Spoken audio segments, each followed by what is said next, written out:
Et bonsoir Gabriel, en effet, vous avez raison, elles sont déjà nombreuses ces réactions, à commencer par le Tourquenois et ministre de la Justice Gérald Darmanin. Sur le réseau social X, il a déclaré: j'ai une pensée plus qu'amicale pour Damien Castelin, qu'il soit assuré de mon soutien dans ce moment difficile. Un soutien partagé par Bernard Gérard, maire de Marcq-en-Barœul, vice-président à la MEL.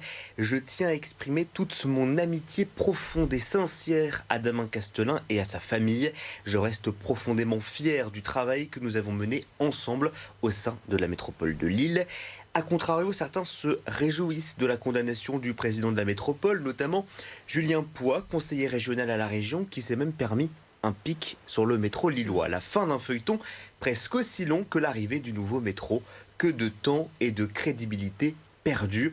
Le président de la MEL est également critiqué du côté de Roubaix par la voix de Maël Camerlinck, candidat pour les municipales, je le cite: assez de l'ancien monde, de ses pratiques, de ses petits arrangements entre soi.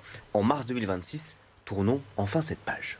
Des réactions qui s'enchaînent, on l'a compris. Et Jean, précisons qu'en plus d'être démis de ses fonctions de président de la MEL, Damien Castelin perd aussi son siège de maire de Péronne en Mélantois. Ah oui, Gabriel, il y était pourtant assis depuis 27 ans, mais il va devoir quitter son poste à quelques mois seulement des municipales.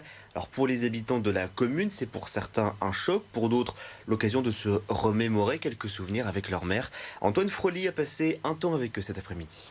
Ça me paraît normal, quoi, après. S'il y a quelque chose derrière, s'il a été condamné, c'est qu'il devait être condamné, hein, pour moi. À mon avis, ça va être les grosses discussions dans le village, à mon avis, effectivement, là, à partir d'aujourd'hui. Mais non, là, pour le moment, c'est vraiment très flou. On ne sait pas du tout si on est sorti. Pour la commune et les habitants de Péronne en Mélantois, il a fait énormément. Et on le rappelle, Gabriel, Damien Castelin sera démis de ses fonctions au plus tard ces prochains jours.